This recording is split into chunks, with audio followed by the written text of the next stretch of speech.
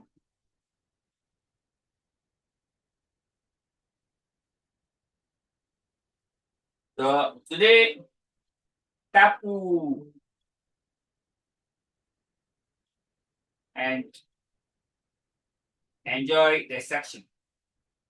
So I'm done with your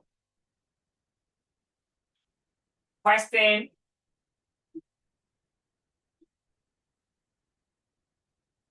Number 2. So your exam question 2, that is where what you should know.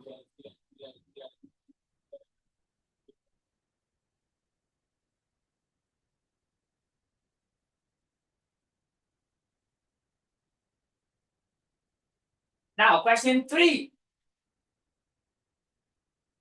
Mostly. Question 3. Mostly. Mostly. Your question 3 is centered on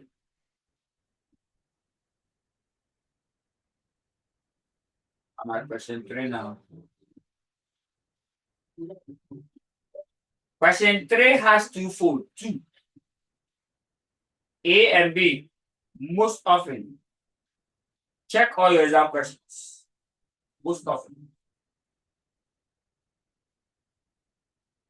The A part has to do with audit reports.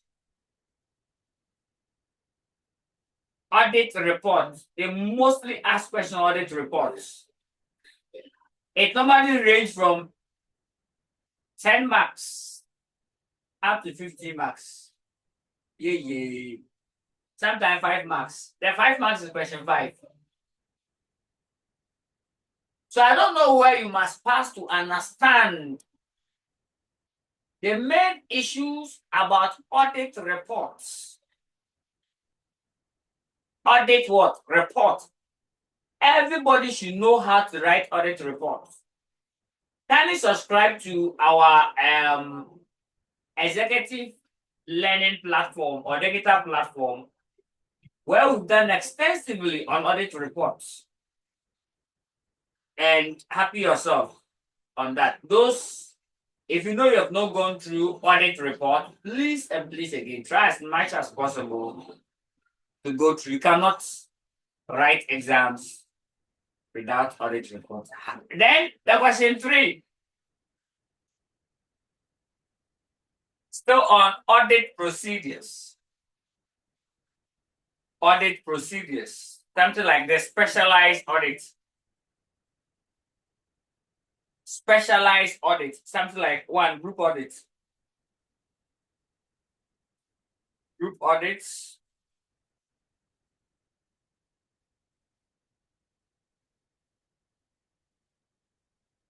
Specialized entities audits.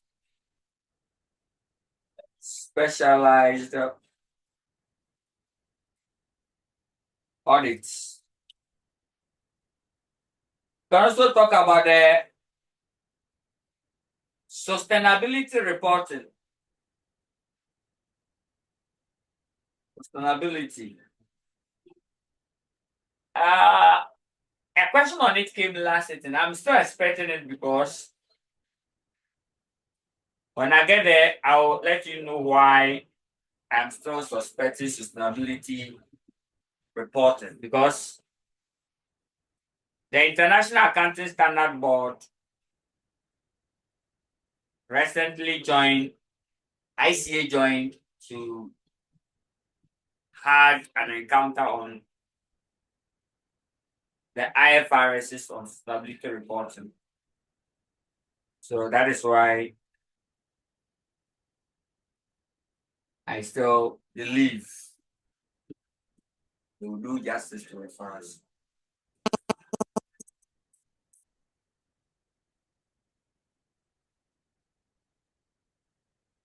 That's all about your question 3. You see, audit procedure is here. So your question 2 can decide to have matters and evidence without any audit procedure. Then they will now come and Do the audit procedure at question 3B. And that is what this sitting live encourage. Or ICAG. Students should be aware. Question 4. What is that? Just go straight and do this and we're good to go. We can promise you direct issues.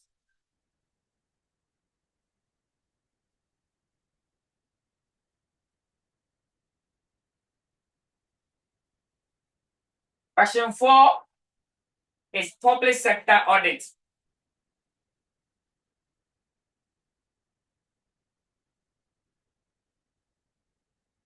Public sector audit. It's fully 20 marks. 20 solid marks. Oh, yeah. And I always happy when I get to this particular section. So question 4 of your exams is into 2 folds. The very first one has to do with government role. Government role in audits. Then you must also know public sector audit. Public sector audit. That's all. 10 marks, 10 marks. Yeah. And always here. For that one, I can assure you, when I get there, when I'm solving those questions, I can assure you fully the specific areas for that. It's very easy. Very easy.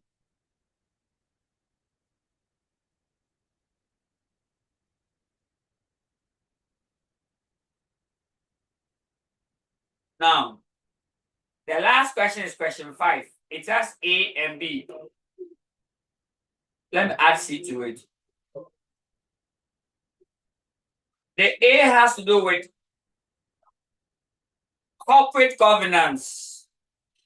Corporate governance. Please take notice. Now, corporate governance is a new topic. So this is thing, I am still expecting full question on corporate governance. Unlike last sitting, where specifically I made mention the role of audit committee in corporate governance. This sitting, we are going beyond that to ask you clear question on corporate governance.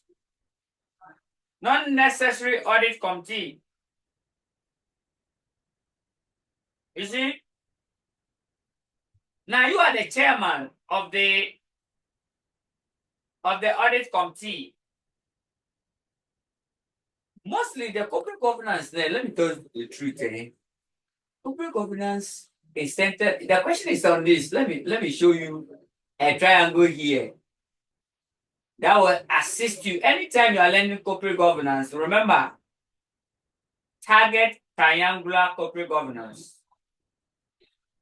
Target triangular corporate governance. Target is saying that there are 3 actors of corporate governance: owners, shareholders, and investors. Board of directors and management. These are the actors of corporate governance. So all your corporate governance questions are centered on this area. The owners are principal, whilst the board of directors are agents, whilst management, I call them stewards. Stewards. They look after the asset. They are the custodians of the assets. It's like the custodians of our land. They always come and take homage, dues, and then the rest. So try and understand this area for us. So stewards. Now, your corporate governance question is centered on this. And all of this, there's a thin line between these two people. Now, the thin line is auditors, external auditors. So your question has to do with how does the external auditors and their role enhances corporate governance? You see, now they are asking you how the audit committee, please, audit committee is a subcommittee of the board. Don't forget, audit committee is a subcommittee of the board. How does their role enhance corporate governance? How does the shareholders' role enhance corporate governance? Your corporate governance question is centered on this. Last sitting, it came. This sitting, it is coming. And right after the exams, I will come and then explain it again for you to see.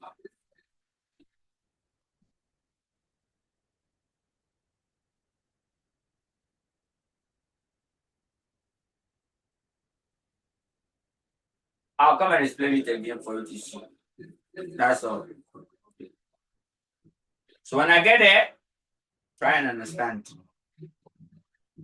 Now, after corporate governance, another thing that normally run is opinion, audit opinion.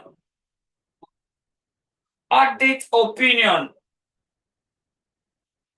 You should know the various types of opinion. Qualified, modified, unmodified opinion.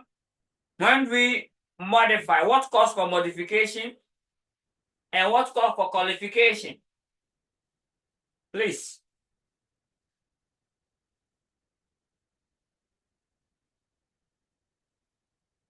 These are the stuff you must know. And here, current issues. I love that. Current what? Issues. What are the new developments?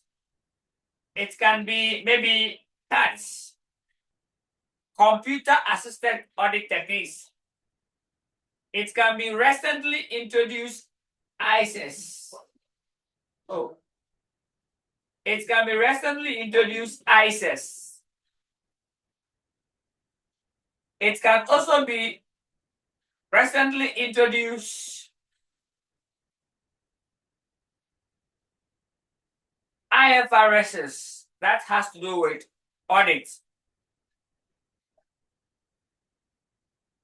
So try and understand this. Truly, if you go through this, your exams will be easy. So try and understand us. All right, so I'm done. Once you have any question, you can be chipping your questions in, and then we go along. But before I start the section, let me take just 20 minutes to walk you through some very important section. We call it the audit cycle. If I don't introduce you to that, we are just going to use 20 minutes to finish the entire audit from the start to the end. Then I now go straight. Don't forget, it's 2-hour solid class, intensive. So we are done with the structure for the exams, and we are going in order.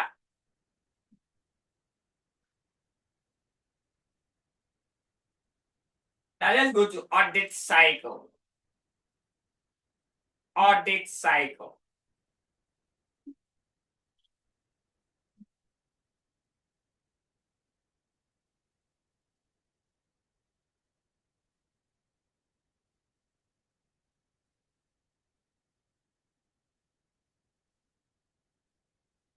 Audit cycle. What is audit cycle? Audit. Where does audit start from? Who can tell us the purpose of audit? What is the purpose of audit? Anyone to tell us the purpose? Why do we have to conduct audit? Is it Audit is a field of accounting. If you really understand accounting, audits add up. Accounting simply means provision of information. Accountant, we are trained on how to provide certain information in the form of reports, letters, memos, and drafts.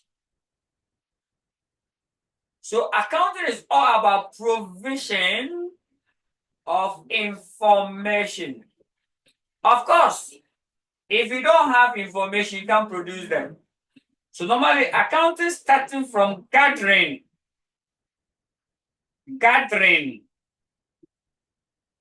then analyzing of the information and summarizing, then finally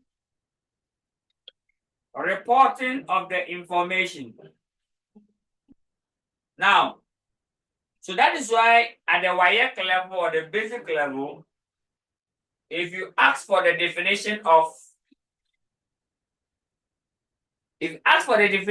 accounting, they tell you the act of recording, classifying, summarizing, and communicating to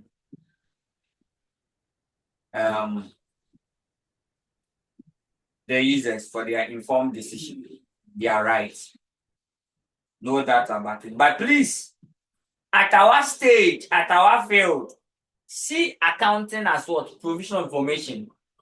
I'm explaining audit cycle and I want to tell you where it's coming from. Why audit is so essential. Now, there are so many types of information accountant you must provide. Let's go. Give me some of the information accountant provide. Number one, they provide information about money.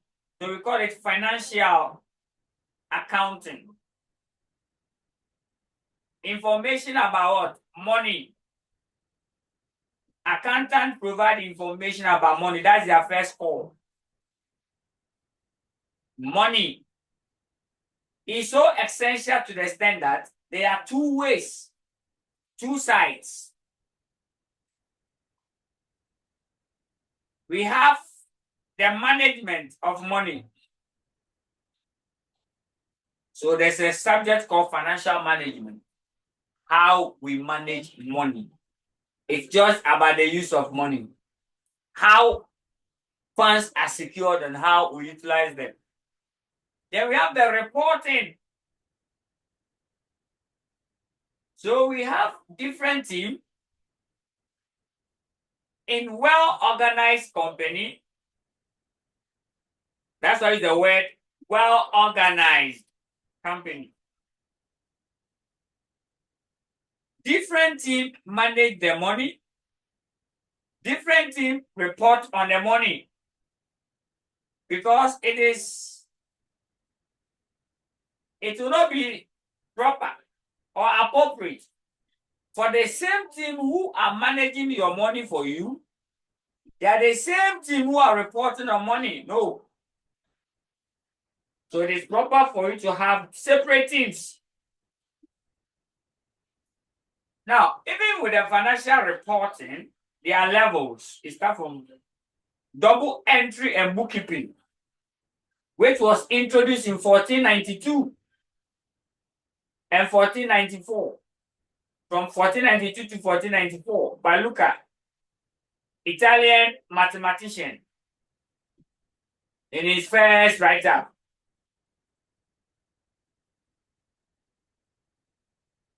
We have financial accounting, financial reporting, and what? Almighty. Corporate reporting or strategic business reporting. Now we also have some type of information accountants provide. It's all about cost. So we call it cost what? Accounting. We are experts in providing what? Experts in providing cost. So if you are performing any event, just call them. They'll calculate the cost for you. Your upcoming birthday, your next birthday, If you want a small party, there are some special accountants you have to call them. They can focus and tell you the exact or an estimated amount you are likely to incur for your birthday party. Funerals and weddings, call them. Any event at all. Business event, contract. You have won a contract to supply one of your best products to the government. You just want to find out the total cost so that you can be able to price the contract so well so that you don't lose. You need specialists in costing because it's cost accounting. Now, we also have certain types of information we provide for managers for them to think. So we call it management accounting. Here we provide information for managers for their decision making. So here it's all about planning, controlling, and decision making. Management accounting, we only provide information for certain managers, for certain category of the employees to think. That's the top level management. They think, they plan, they take decision. CEO,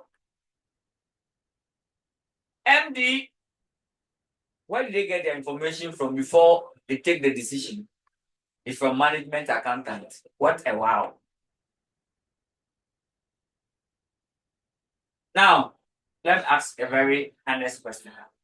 Among all this information we have mentioned, which of them comes out? Which of them is available in the public domain? Only one. Which of this information is available to the public domain? Which of this information that accountants provide is in the public domain? Which of them must be reported to the users, both internal and external? So that is where audits started coming in. It is the financial reports that is published to the general public, and it is reported to the users, both internal and external. Now the question is that anything that flows out, let's go back to our, you see, the directors and the management comes together, produce the financial statement.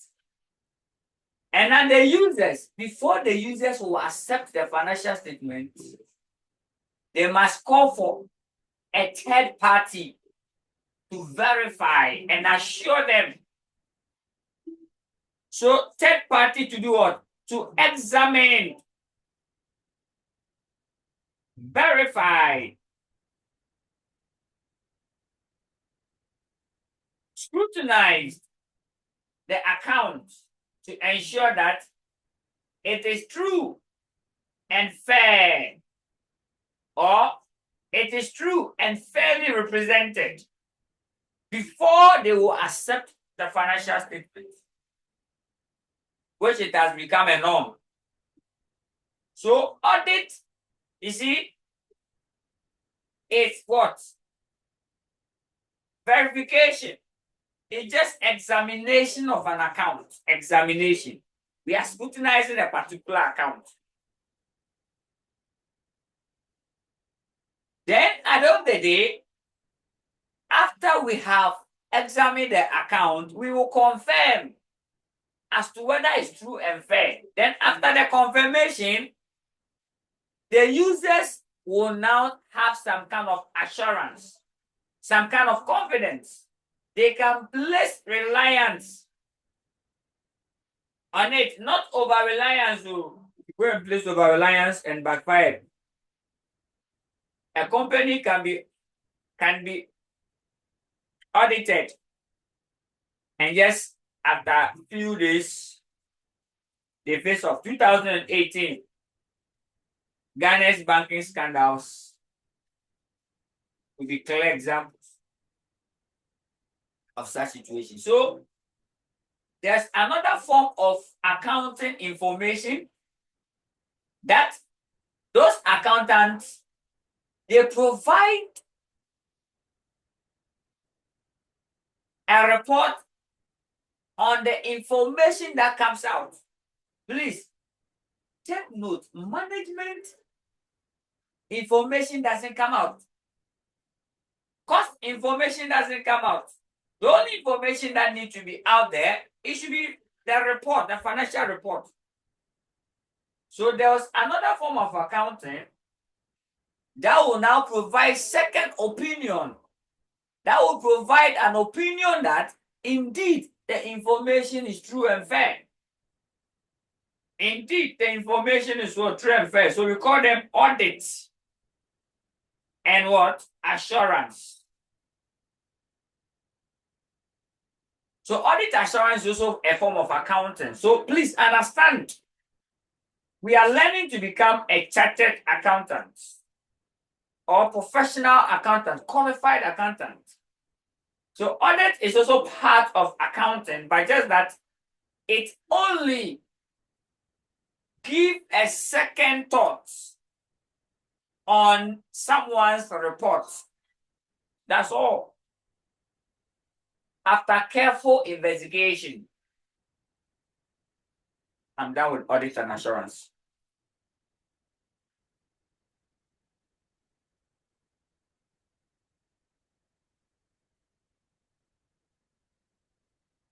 We also provide information about tax accountants, law,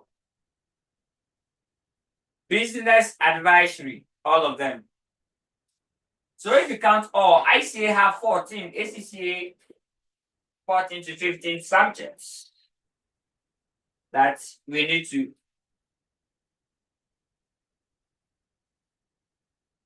undertake.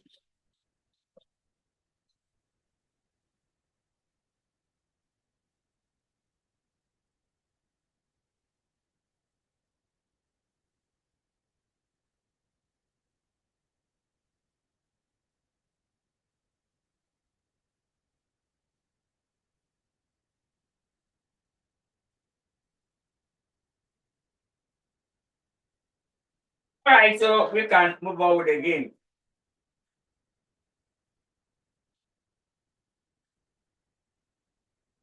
ACCA has 15. ICA, if you count, you get 4. You get 14 subjects. Whilst ACCA has 15. Out of the 15, ACCA, you only write 13. And ICA, you write 14 before you become a qualified accountant, if there's no exemption. So now you understand the paper. Audit and assurance is all about, number one, audit. Audit simply means you are verifying that something is true. Then based on your verification, you issued opinion. So understand that audit simple means we are verifying, verification, examination, scrutiny. That drives almost all audit books. All audit books, you see that some people are holding like microscope or small microscope, handheld microscope to just view figures. They are scrutinizing the figure. That's all about it.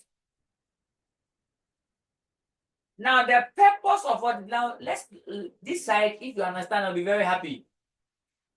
The purpose of audit is nothing but we have the primary purpose of audit, primary, and we have the secondary. This question, almost if you ask it anywhere, they use the secondary objective of audit as primary objective. Primary, the main reason why auditors waste their time to audit is to have opinion. is to form audit opinion for audit opinion determination. That's all. Their primary objective is to form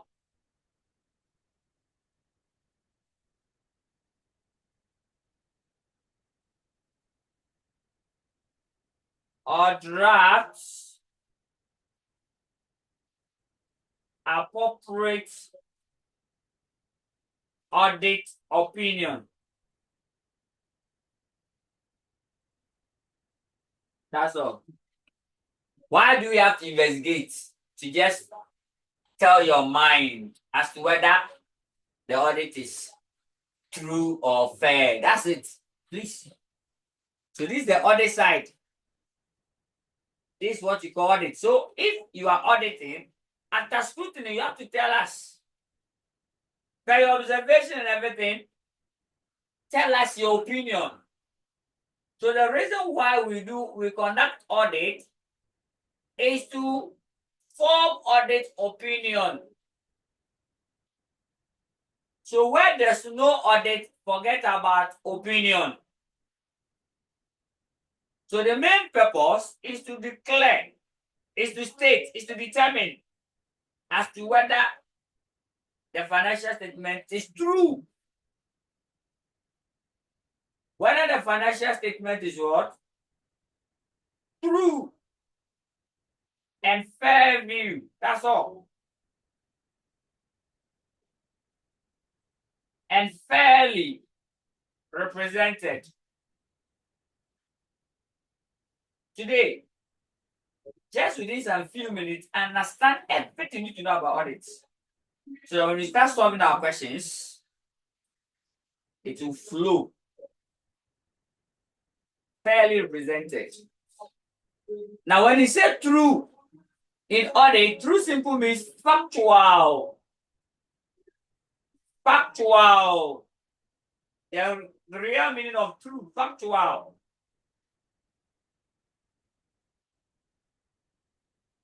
It conforms with reality. True means conform with what? Reality. That thing is real. So the financial statement is real. Another meaning of truth means it complies with all laws. Complied with all laws and regulations.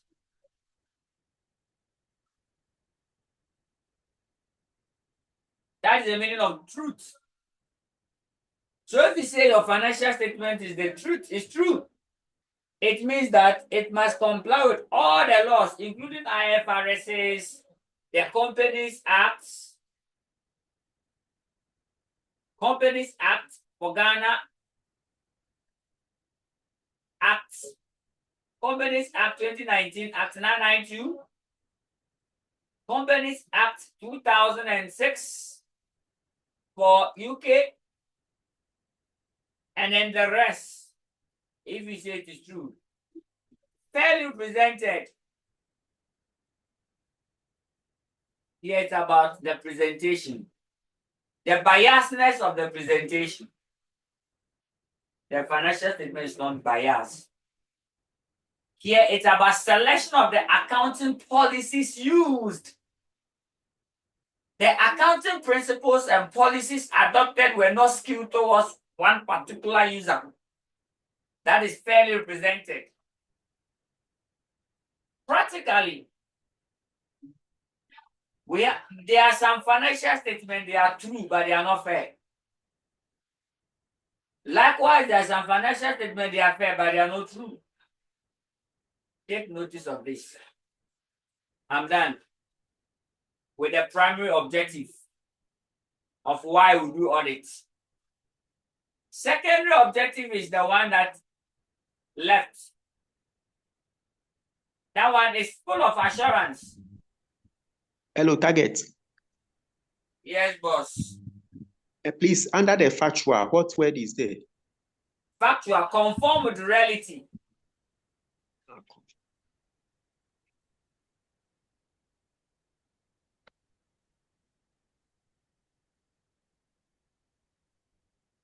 Okay.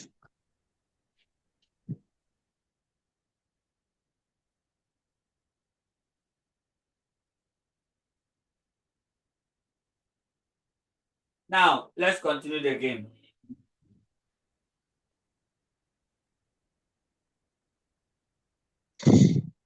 Now,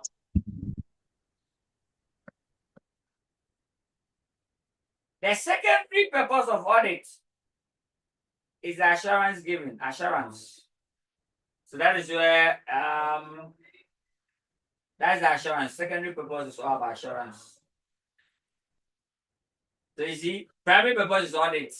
Why secondary purpose is assurance? So we put them together, you get audit and assurance. What a wow. Assurance is like investors' confidence. Investors' confidence. That's the secondary purpose.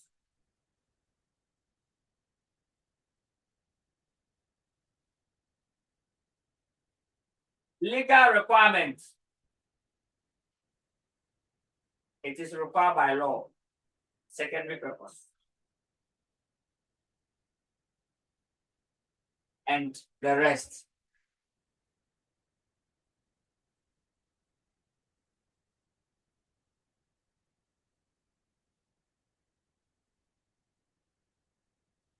I'm done. Now let's start the cycle.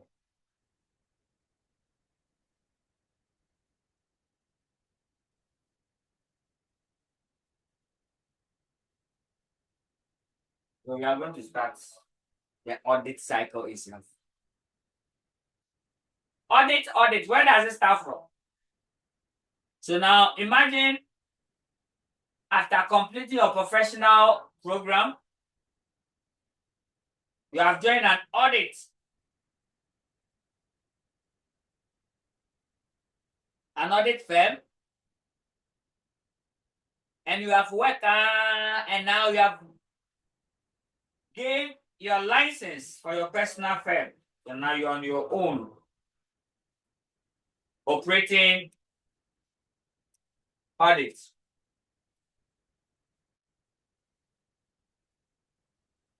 Now the question is, where do you start your cycle? Right from client acquisition up to the end of the story.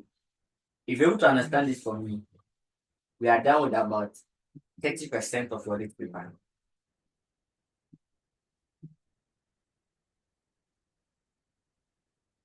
I think there was a time ICAG examiners released 40 marker from the audit cycle. So that's why I don't stop teaching audit cycle. And I'll show you the year and then those questions, you go and then read them. I think last three settings, exactly. Question 1, question 2, check carefully, and question 3, check carefully. Now, audits start from tendering. So the cycle starts from tendering. Now, when you say you are tendering for audits, what does it mean? Audit firm tender. It's like you are looking for an employment. You see, the same way auditors or audit firms also look for work to do, the same way an individual will look for employment when there's a vacancy. Individual, sometimes you can declare yourself, I'm vacant, so any company come and pick me, let's work. It's for the highly skillful personnel. They declare themselves vacant, and companies are rushing to pick them. Some too, you have to go and look for vacant position and apply for it. So that is the same thing when you bring it to audit, it works.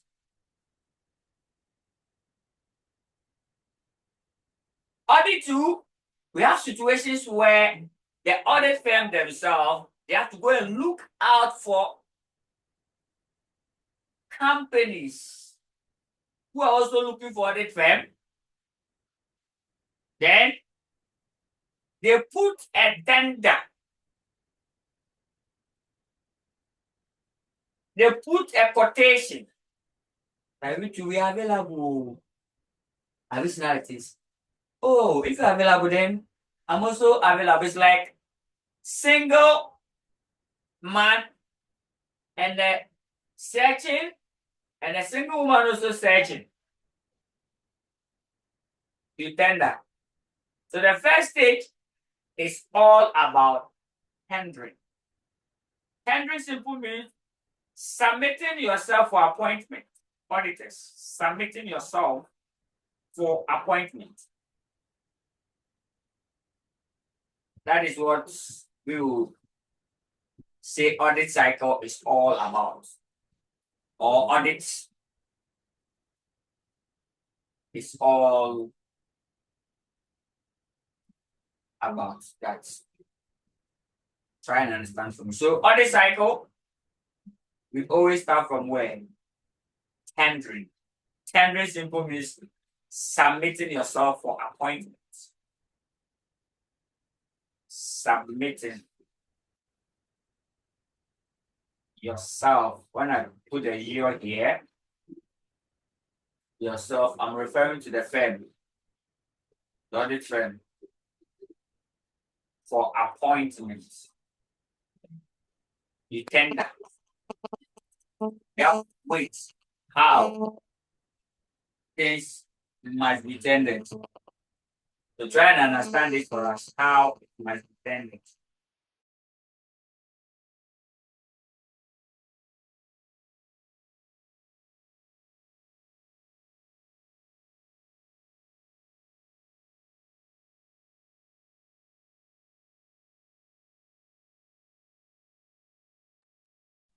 Now, when you understand this, that the very first stage of audit is for me to introduce myself to my clients. Please, tendering simple means you are submitting yourself. How? What are the various mood forms in which audit firm introduce themselves to their clients? That target professional consult, you also exist. How do you introduce yourself? So that is what you should understand for us.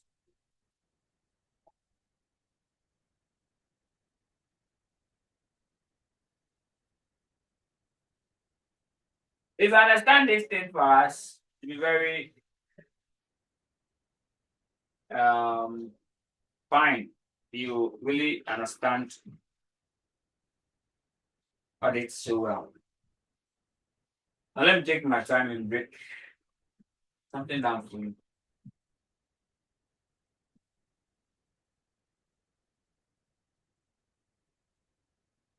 Now, number one, you see, the tendering is in the form of one advert. But advertising, however, put asterisk against it. Advertising. Advertisements. Here it is limited. There's a limitations of adverts done by audit firms. Audit firms advert has a limit. It's highly regulated. Have you ever seen audit firm running a commercial advert on national television? No. In the newspaper? No. Because there are certain words you can't use it once you're running your advert. Audit firm adverts are highly regulated by the professional bodies such as ICAG Ghana, ACCA, and IFAC Code of Ethics. Audit firm adverts do not go against three bodies. Number one, should not bring disrespect to the other audit firms. For example, we are the best audit firm. Never. So that means that the rest are bad. So there are certain words you can use them in your advert language. You don't allow that in audits. Again, don't let your advert go against the professional body and then the accountancy firm.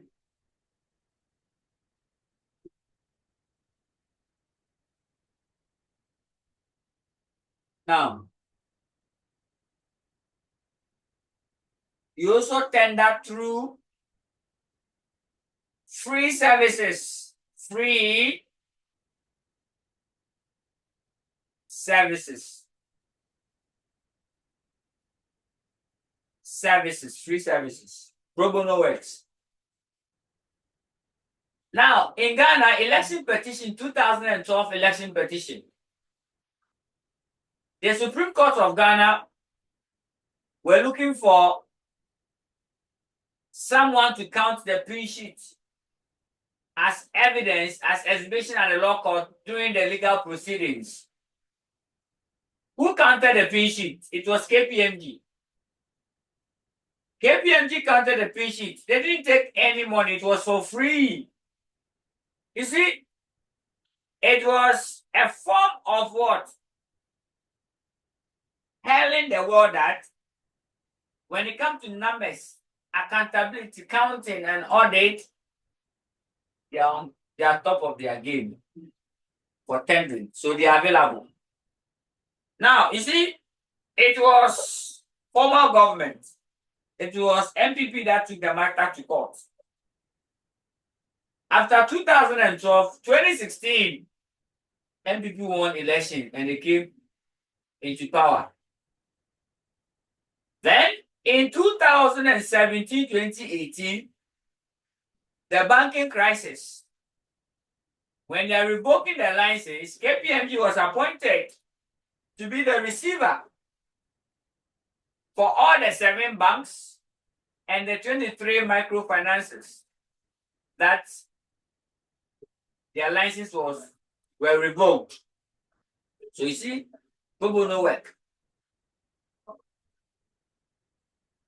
And then the rest. It can also be in the newspapers. It can also be in magazines, journals.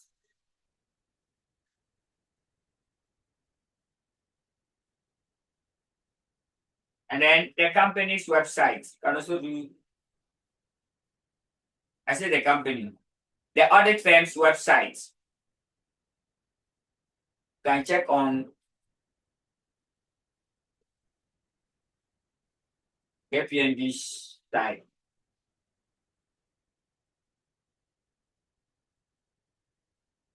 Now, once the client noticed that the audit firm presents through all forms of tendering, then the client now issued what we call appointments. So there will be appointments.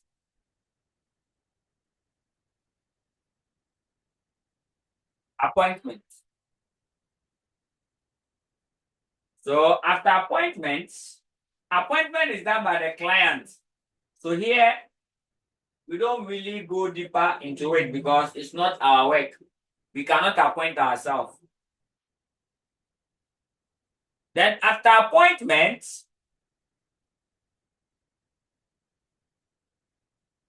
then we now move on to what you call, let me make it number 1, what we do. This is number 2.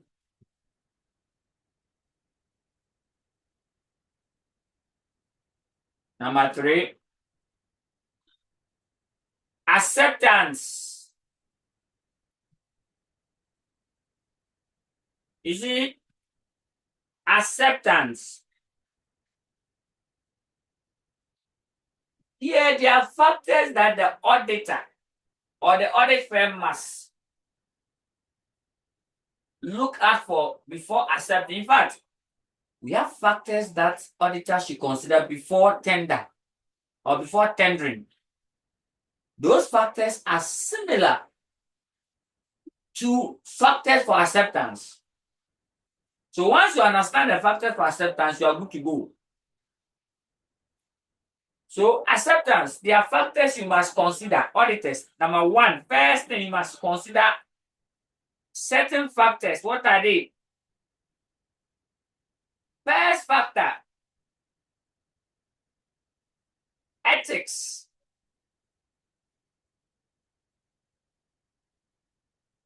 Ethics. Accepting the audit, will it impair your objectivity?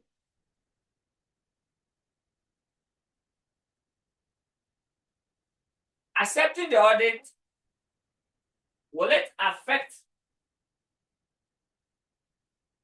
your professional behavior? So if you know that accepting this audit will serve as a significant threat on your integrity and objectivity and professional behavior and confidentiality, you will have to raise enough safeguards before accepting such audit. For example, under the ethics, you can talk about integrity, objectivity, confidentiality. For example, I am auditing a bank. I am auditing a bank, Bank A. And recently, Bank B, a direct competitor of Bank A, have appointed me to become their auditor. Confidentiality. What are the safeguards? Do I have enough safeguard? Direct competitors. Auditing two direct competitors raise the issue of confidentiality, because there's a likelihood that you the auditor, you may leak a strategy from one of the competitor to other competitor, and that is what we are preventing. So if you can put enough safeguard, go ahead. If the safeguard cannot reduce the threat to the acceptable level, you decline. Factor number two, you must consider professional issues. These are your question one. When you talk about professional issues,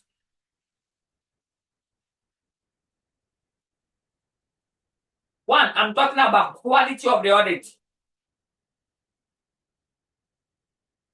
We are talking about skills. We are talking about staff. Audit staff. You are going to take, let's say, a very bigger company have appointed you to be their auditors. And now your staff are just about few staff. In fact, you are running on temporary staff. Most of the audit firms. Contract staffs. For 3 years or 2 years or a year.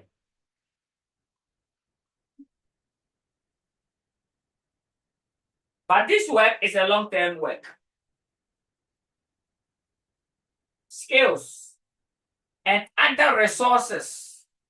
Other resources. Machinery, softwares. Don't forget now, audit is all about what? Software based. It's now electronic. You have enough IT resources? That's the professional issues. You can also talk about qualification.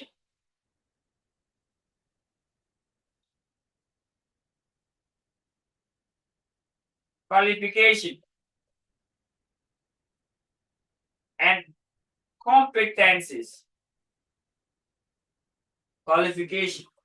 Please, if you know that you don't qualify for the work, don't accept it. If their qualification level, if the skills is not up to the required auditor. No. There are more to the factors. When we start the main issues, I'll list them for you. In fact, we normally group them into 3. Another factor you have to check is legal issues. Legal. Do you have the legal permit to audit such company? Let me give a practical example. In Ghana here, it is required by law, Bank of Ghana's Act, that all banks, including rural banks, must be audited by the Big Four. So if you're a local audit firm and a bank approach you to be their auditors, please think twice. Look at it. You have the legal capacity. You are not required by law to audit banks because you are not the part of the Big Four. So take notice of that. Because you know what the local audit firm they can do. Yes. These are the factors. Now, another factor you should consider is the outgoing auditor. Outgoing auditor's recommendation. So outgoing previous auditor. You need to contact previous auditor. There's a hierarchy we go through the request.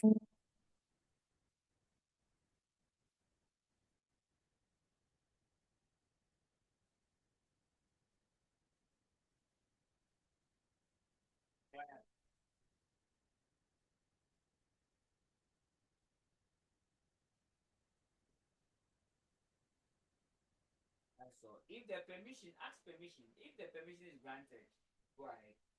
If the permission is not granted, decline. And that's all.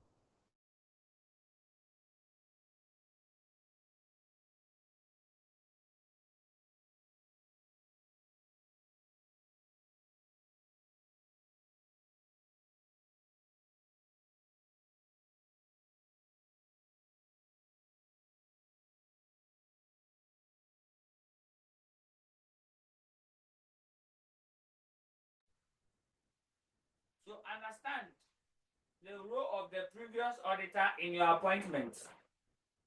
If you cut out the previous auditor from the appointment, certain professional insights, you miss it out. I'm done. Now, after all the factors, you have considered all the red flags, turn them to be green. Then the second aspect is there's the acceptance, communication of your acceptance. Communication of acceptance. Over here, auditor, we communicate the acceptance by issuing what we call 1, engagement letter. Engagement. So engagement letter is issued to serve as an acceptance letter. Engagement letter. Please, in the tendering, you only show the basis of quoting the fees. Don't forget, fees are not supposed to be quoted in advertisement. You can only show the basis of calculating your fees. So in the engagement letter, 1 serve as binding contracts. Binding contracts between the audit firm and the client. If you don't take engagement letter serious, the client will not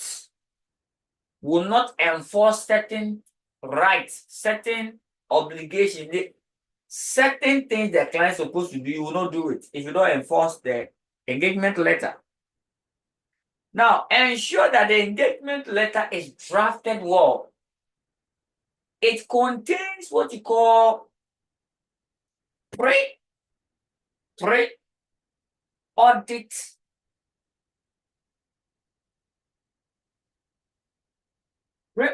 conditions. What is pre-audit conditions? Simple with the terms of audit. Please, the pre-audit conditions. There are about 3 of them. Know them. The responsibility of management and auditors, the regulatory framework, which of the laws do we use to settle matters, and fraud and error. Fraud and errors. And you must also talk about the audit fee. All these need to be agreed upon. Please, the engagement letter must be agreed. It can be modified. Engagement letter can be modified. Hello, Target. Yes. Please, can you go the pre-audit condition? Can you go over the step, the things under it?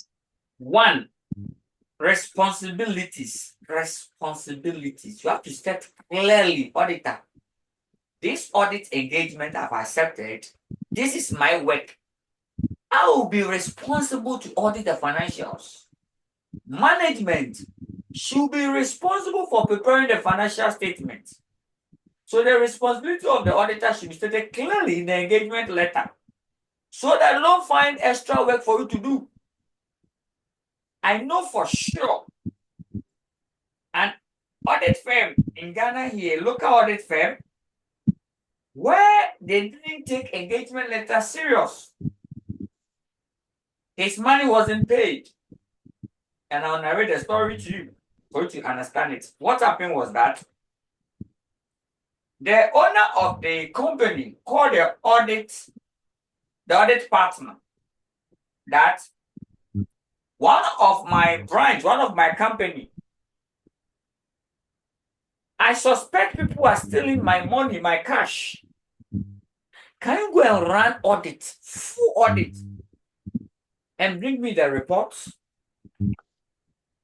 Then the partner agreed to conduct such audits, but failure to issue the appropriate engagement letter, which should have contained the responsibility of the auditor, what the auditor will do specifically, and what management will also have to do.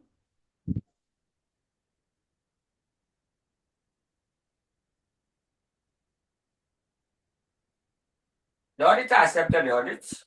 He finished the audit and he couldn't catch even single thief. Till today, not all his money was paid. After the initial payment, the client refused to pay the rest of the fees. Why? Because I brought you to come and catch thief. And you could not even catch one for me. Auditors, we don't catch thieves. Please, you are not police. We are not police. You are with your own staff. For January to December, you couldn't catch them when you are stealing your money. We came there year end and you want us to catch the thieves. Your own CCTV camera could not detect. So, auditor, if you don't tell them the kind of work we are going to do, they will find extra work for you to do, and the failure to achieve that, they will put you into trouble. Again, internal controls and fraud and error. Who's supposed to set internal controls? It's not the auditor, please. It's management. And fraud. Please, auditor is not responsible for detecting, for preventing fraud. Fraud prevention, no. Auditor, we have a detection rule. I'm true. So that's what you call engagement letter. Now, the third critical issue of an engagement letter. Target. Come again. Please, under the responsibility, is it regulation that you have there? No, I have first auditor and second management. So you must clearly state the responsibility of auditor in this engagement and the responsibility of management in this engagement. Clearly specify all of them in engagement letter. And then the audit fee details will be determined and must be agreed on. Audit fee. So we have is it regulation under the responsibility? No, it's called regulatory framework. The laws. Which of the laws are you going to use to prepare the financial statement? So auditor will specify that the financial statement, we are going to use IFRS because that is what is accepted. That is what has been adopted in the country that we find ourselves. So therefore, we are using IFRS and ICAG. So auditor will make so clear. And then the laws, companies code, if it's about the banking acts, and then the rest. So you have to specify the regulatory framework, the laws and regulation that we are to use. Try and understand this side, and you are good to go. Engagement letter has the third leg. This engagement letter serves as what? Acceptance of it. So the third issue you must know. Engagement letter serves as what? Acceptance letter. That's all. So auditor's acceptance letter is what you call engagement letter. So try and understand it. Auditor, you see, when they appoint you, they ask you to present your acceptance letter. Even universities, when they give you admission, they say acceptance letter is by paying your percentage or your fees. That's the acceptance letter. If you don't pay the fees, you have not accepted the offer. In audit, when a client appoints you, you issued what you call engagement letter in a form of what? Acceptance. So if you know you are not going to work with this client, then you decline. No engagement letter, you decline. So this is what you call the acceptance. So you see, acceptance has to do with two levels. First of all, you look for factors. With acceptance level, you look for factors. The factors that you consider before accepting. Then after all the factors have become so evident that, oh, there's a green card, so I can go ahead to accept. Then you now issue what you call engagement letter. Three things. Engagement letter serve as three things. Number one, it serves as a binding contract. So in the near future, when there's a litigation between the auditor and the client, it is the engagement letter that we have to pull out. That will tell us the contract terms. The second aspect of the engagement letter is all about, it contains what's called pre-audit conditions. That's the terms, the audit terms. The first term is what? The responsibility. You have to clearly state the auditor's responsibility, the management's responsibility. If you don't state it, they will find work for you to do. You have to also state clearly the laws and regulations we are going to use. You have to also state clearly the internal controls and fraud. And then the fees and any other terms. Then the last one, the engagement letter serves as what? Acceptance letter. Hello, targets. The internal controls and fraud. And fraud, You yes. must say that it is the responsibility of going to establish internal controls or what? Good. You have to state it clearly that in the engagement letter that it is the duty of management to institute proper and appropriate internal controls to deal with fraud.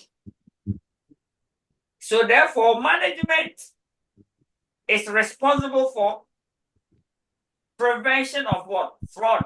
Make it so clear in the engagement letter. Now, do you know that sometimes the engagement letter, the client refuses to agree with you? Yes, because you see, you are the auditor.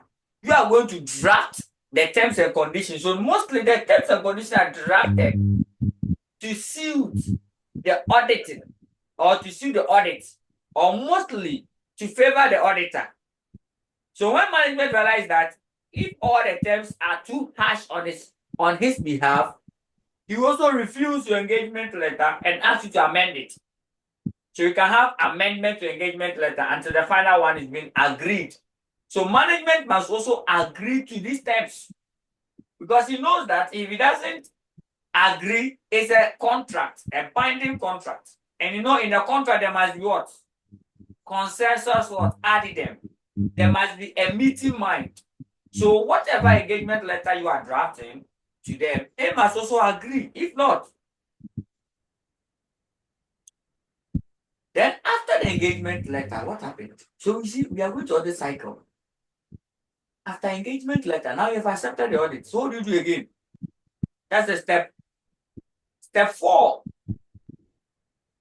of the audit procedures. What you do is that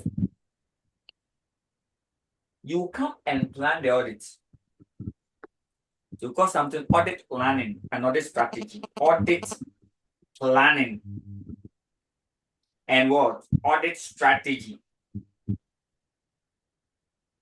Audit strategy. So after you have accepted, please, if you have not accepted the audit, don't worry, waste your time to plan. But you've not seen you've not seen. I don't use African proverb. African proverb is too raw. They say that if maybe your girlfriend has said that he comes to visit you, he hasn't arrived, but you have started what? Arranging the house well to wait for her. Have you seen? No. So the audit planning and strategy comes in after you have settled with the client that yes, you are good to go in your engagement letter. Then you come and do what you call audit planning. Under the audit planning, one, the main purpose of audit planning is to identify what you call risks of material misstatement. Risks of what? Material misstatement. Material what? Misstatement. That is the reason. Let me show you something.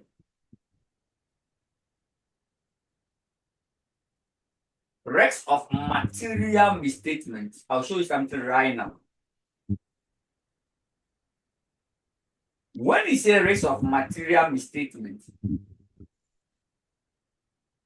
just writing all this. It means that what can make the audit go wrong? Which areas of audit, which areas are greater concern? Where can management get it wrong? Where can management get it? Is there any area? So over here, that is where we determine what we call materiality. Materiality, area of great concern, the threshold for recording transaction. Don't forget that there are two types of materiality. The general threshold, because something threshold materiality, and performance materiality. Today's pen is not smooth, so to make the writing a little bit. Because something threshold materiality and what? Performance materiality. When we get there, I think we have to go deeper to this. Now, materiality is so important to the extent that it's like a fishing net. Materiality is like a fishing net. It's like a fishing net. You see, now that you've identified areas where risk can occur, now you come and now design the auditor's net. If you want to catch bigger fish in the sea, do you go and use small net? They will tear it for you next time. You have to use bigger nets. If you want to catch small fish, do you go and use a bigger net that the holes are big? All of them run away. That is the materiality, the concept. It tells the auditor how wide the auditor should should allow for errors? Which of the errors should I allow? Which of the errors should I classify? I don't know. Which of the misstatements should I be more focusing on? That is what you mean by what? Materiality. So these two are so essential. And over here, when you do all this, it boils down to what you call audit risks. You see that it boils down to audit risks. It came last time, audit risks. And I will also slash it by what? Business risks. Business risks. Audit risks is a risk that the auditor will issue wrong audit opinion. That's it. Take it. Audit risk is a risk that the auditor will get it wrong. Auditor will say that the financial statement is true and fair, but in actual fact, the financial statement is not true. What will make the auditor conclude that things are okay, but in the actual sense, things are not okay? That's what you call audit risk. Business risk is the risk that the entity will fail or they will get lost. Their profit will go down. Take the two, get the difference between the two. There are similarities and there are differences. When we start, we go deeper. Check this question for your eyes. Just check this question. Last setting, just last setting. So anytime I do the concept of the audit cycle, I'm very happy. Why am I happy? I'm happy because by the time I finish the cycle, questions will pop up. This setting, the one you're going to write, the one that you are going to write, definitely you will meet it, the audit cycle. You can never write exams if you don't understand the audit cycle very well. If you don't understand the audit cycle very well. It came last time. Go to question 3. Take me to question 3 or question 2. Question 2. Oh, you are. Yes, it. In relation to the above scenario, identify 5 audit risks from ELCO Limited. And for each risk, explain how the auditor should respond to it. Audit risks. Audit risks. What is audit risks? Risks that the auditor will issue wrong audit. This is last sentence question. Just last sentence. Last sentence. Risks that auditor will issue wrong audit opinion. It's usually made up of financial statements and the rest. So when we are going deeper to that particular sections, I think we'll come across it. So I don't need to just worry you, bombard you. No, let me finish the cycle very soon and it'll be fine. Now let me go. So I'm done with the audit planning. Then after the planning, you now develop. You see, look at something. It's in order. Please, it's in order. You see, after the audit, risk materiality and everything, you now go to what you call audit planning and methodology. Audit planning and what? Methodology.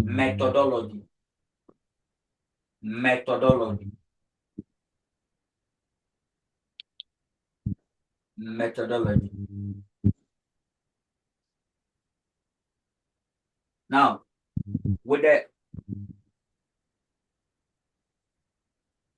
the audit risks, okay, so there's a question here. It says that generally, aren't there like 3 audit risks? The inherent, induction, and control. So if they are required to give you 5, no. What happened is that there are basically 2 types of audit risks. Say if we have to determine audit risks has 2 types. We have what you call risks of material misstatement and detection risks coming from the auditor. Then the risk of material misstatement is also grouped into 2: inherent risks and control risks. So in all, audit risk is equal to inherent risks times control risks times the detection risks. So that makes the 3 that you are talking about. No problem. But you see, they say identify 5. That means there are 5. It does not necessarily mean there will be 3 risks in the question. No, it can even be three inherent risks, 1 control and 1 detection. No problem. It can also be all the 5 are control risks, whichever one will be featured in the question. And they are not trying to tell you to come and identify inherent risks there. No. They are not asking you to come and identify this is inherent risk, this is control risk. No. You are not going to identify this is detection risk. No. Tell us that this is an audit risk. And you tell us why is it an audit risk. And auditors respond towards it. Good. So that's how you should approach that particular question. Now let me end this side. Audit methodology. The most important one to call audit approach and audit strategy. That's the last one. Audit approach. Auditor, never and never let your client know your methodology, your strategy. You see, some of auditors, when they are starting audit, you always start from where? Receivable, cash, bank balance, sales, purchases, non-current asset. Then they end with inventory. Because inventory is a problematic one. Then they'll end with inventory counting. No. The approach, the audit approach, either top-down approach or bottom-up, risk-based, balance sheet approach, then audit strategy. The auditor will determine all. So these are the stage. This stage is very crucial. This stage is very crucial. You are planning the audit and you are determining the audit strategy. I'm done with this stage, step 4. And here to this sitting, I'm expecting question to be pulled out from here. They should pull out a question here for me. What was last sitting? They pull out audit risks. You see how I've done the thing? Help. No matter what you do. Hello, Kage. Yes, please. Is the audit planning and methodology? Can you explain it? Yeah. Audit plan is allocation of resources. Allocation of resources. The staffing. You now share. Okay. Who will be the audit engagement partner? Who will be the engagement manager?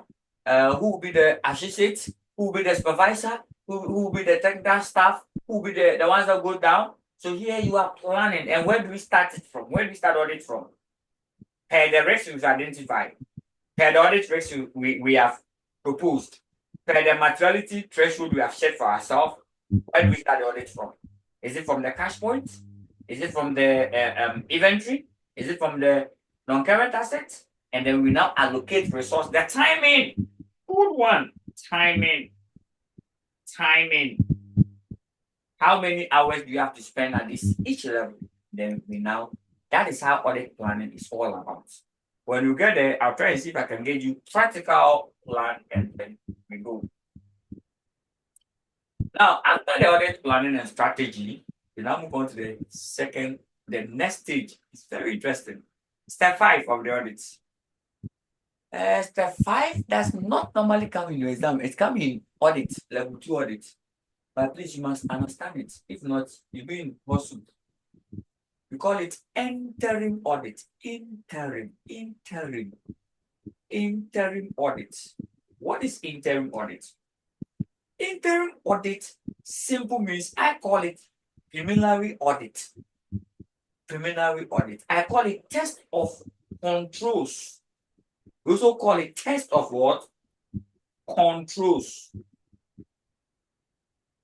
Preliminary audit. Normally we do it at around June. So first 6 months. Within the first 6 months, you have to do it. First 6 months. Within the first 6 months, you must completed your test of controls. What's the name of test of control? You are testing whether the controls work. That's all. The auditor is testing and ensuring whether controls are operating effectively. So that's all. Here the purpose is to ensure that as to identify what you call control deficiencies, and communicate to those charged with governance. Those charged with what? Governance. Whoever give you the job. Those charged with governance. Please, into bracket, audit committee. Audit what? Committee. Audit committee. That's what the auditor reports to in terms of the control deficiency. So here, when you say you are testing control, you see, you are testing whether the laws, the internal controls, people obey it in the client, in the company's premises. So here, auditors is going to check whether people obey laws.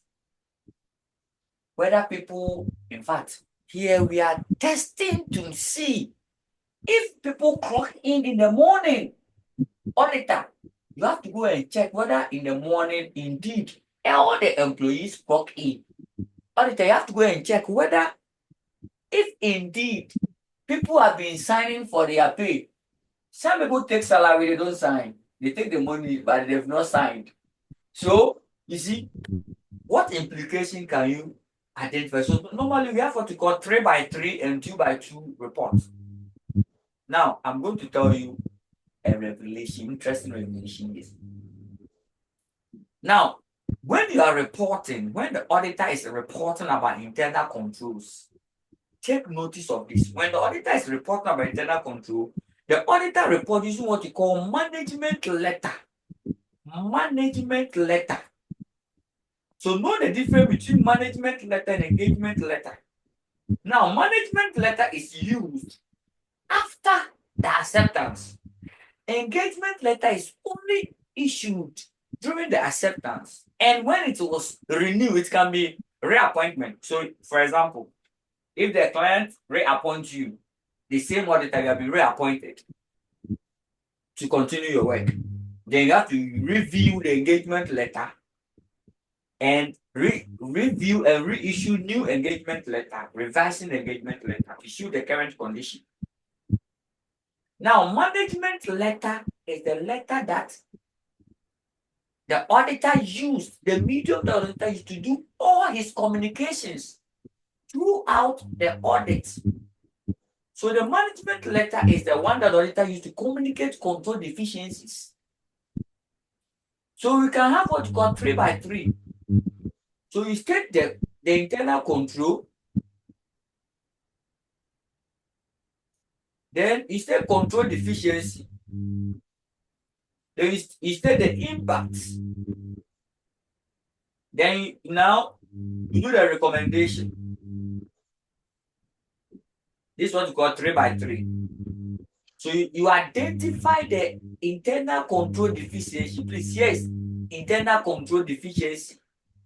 For example, employees did not sign for any allowance they pay to them.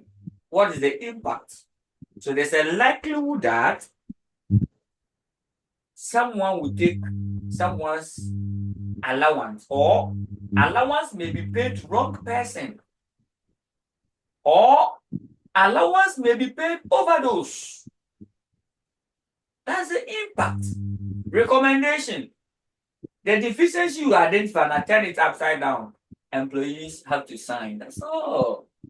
That is how we communicate. So here, final level students, most often, examiners don't worry you with control deficiency. It last 3 settings, I see examiners released a question on that, and I was so happy when I saw the question. I was so happy because I know that I captured it in my audit cycle. It's rather full. It's a full question, 20 marker for audit and assurance. But for advanced audit, any question that is examinable in audit is automatically examinable in advance. So sometimes the examiner can go back and go and pull questions from audit, come and drop it, especially this area. They know that the final level students don't really pay attention here because it's not directly in their syllabus. So any question the examiner throw from here will be like it might sound new because most of the people did not pass through the level 2 audit. They were exempted. So when it talks about control deficiency, impact, the 3x3, the 2x2, control objective, control weakness, and those ones, it become a problem to them. So I'm done with interim audit. So you do it to identify control deficiency. Now, this is where the auditor will determine whether they should rely on, whether the auditor should rely on internal auditor, internal audit, or they should not. So when the controls are good, the internal controls are strong, then the auditor can rely on an internal audit. Their work, you can rely on them because at least controls are working effectively. Now, when controls are also not good, they are not strong, there are a lot of deficiency, tell us that the auditor will do what we call more work. The auditor have to do more work. The auditor have to do more work. Now, I'm done with the interim audit. Then we now come and do step what? Step 6. We are done. The final one. Step 2 we call it year-end audit. Year-end audit is also known as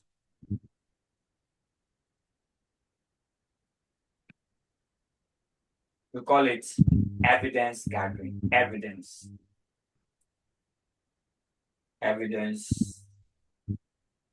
gathering. I personally call it test of details. We call it test of details. Not, you are not testing controls here. Test of what? Details. We are about to end this section. Test of what? Details. Now, check something for your eyes. Here we are testing numbers and figures. Tell the examiner. The auditor is testing what? The auditor is testing what? Numbers and what? Figures. This is the time he's checking the accuracy. So this is the time he's going to use the assertions, accuracy, right and ownership, valuation. This is the time he's now checking. This is the time he's checking P&L, checking balance sheet, financial position items, checking changes in equity, checking group audits. So that's the year-end audit. Here he's testing the numbers. He tested to see whether the numbers are accurate. So this is where he need what you call the audit procedures. Please, there are 7 audit procedures. Go and learn all of them. We will need them. The audit procedures, 7 in number. I won't give it to you now. It's your trial work. Go and get them, especially when you get them, try, and there are 2 of them that I want you to get their differences clear for me. The 2 are analytical procedures and substantive testing. Substantive testing. Good. These 2 get the difference for me. Now, over here, we are testing numbers and figures. So, we are testing. We are checking the accuracy of the figures, the financials. We check all the figures. This is where we do confirmation. Data 3. We confirm the document. We confirm. We do what you call external confirmation. Data circularization. Suppliers confirmation. Bank reconciliation, confirmation. All of them. Then when you are done, the step 6 is what we call, or step 7. Step 7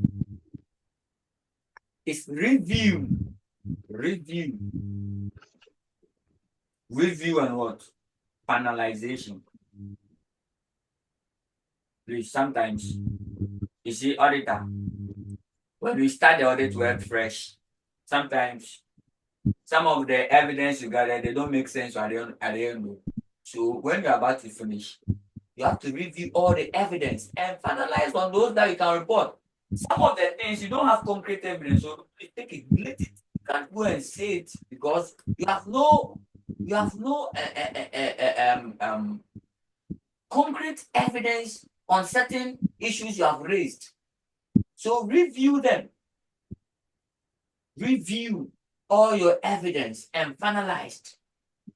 And now after that, we do opinion and reporting. After that, number 8, you draft your audit opinion. And then you do reporting.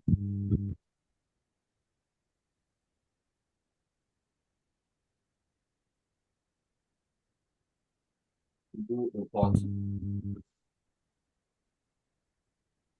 And then we are good to go. So take notice on this. We are almost through. Hello, target. Not report. Yes, please.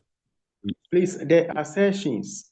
The assertion, you have P&L and then financial We position. have financial position. We can even have cash flow. We have notes. We Then have, under the financial position, I can't see that word. we have disclosure. Disclosure No, assessment. under the financial position, the Check. word we have. Equity and group audit. No, group audit, I see, but before the group audit, that word. Changes in equity. Okay, changes. So these are the sections we use to audit those stuff. Changes in equity. But the sections are 3. We have the account balances, events, and transaction disclosure. So these are the sections for. But the audit in India, you do it on P&L, financial position, and then the rest. Now, check something. After your reporting, here there's something called subsequent events. I love that. Subsequent events. Subsequent events. Important.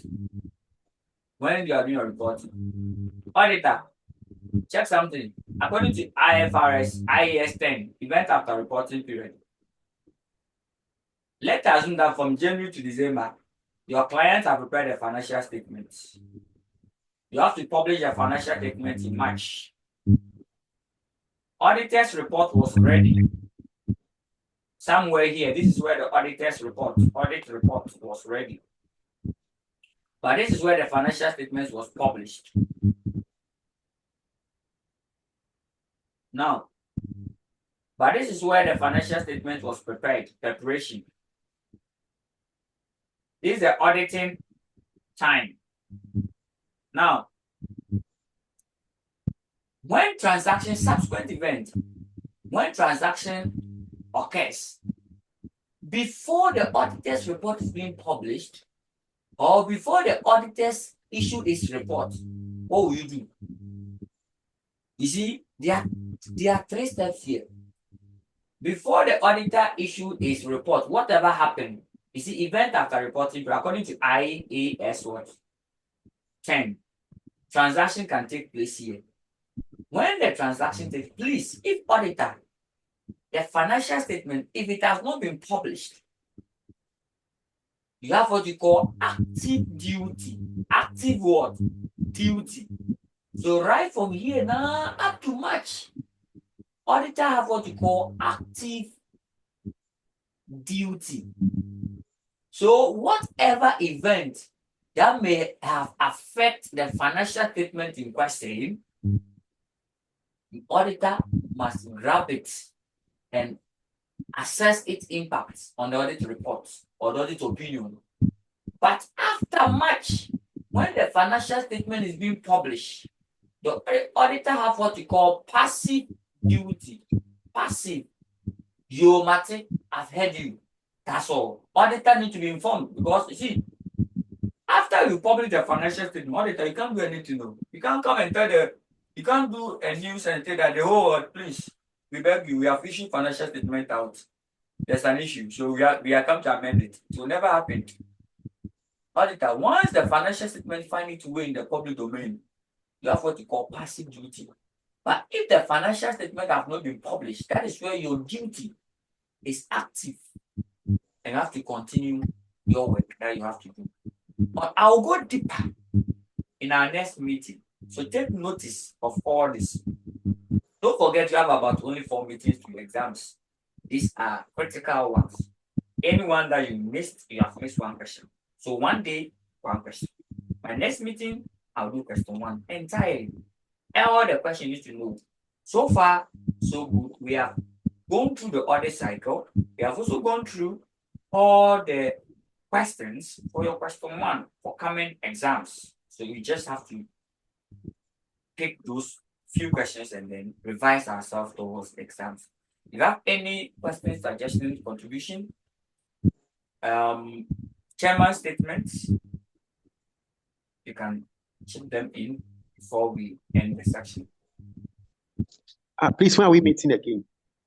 Per the timetable, we are meeting next week by this time. Okay. Monday 9 p.m. up to 11 p.m. 2 hours. We are doing this until you are done with your exams. Your exams is on Tuesday. It's on Tuesday. So the Monday before the Tuesday, we are meeting exactly 9 p.m. after the corporate reporting paper. So that is that. We are meeting from now on until when the corporate reporting paper they are done to enter the exams. Even I can't remember.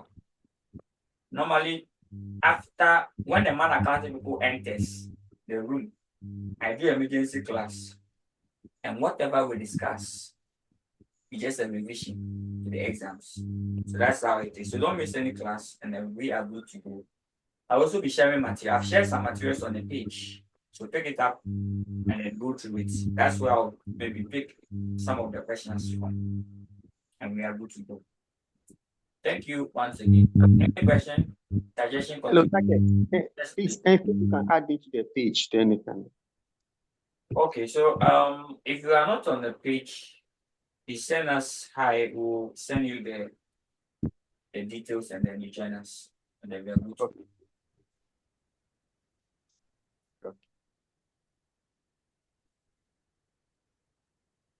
All right, so let me see if there are no other questions to it. I think we need to make it very effective, much more than effective. You can even think of, and then we are good to go. So that's, and kindly tell all your friends, invite your friends that targets has popped up again. So all of us being in the mood. In absence of any other questions, permission to end the section here. If you have any question, you can just check them in. If there's no question, then the rest will pop to that. All right. Bye and good night, everyone.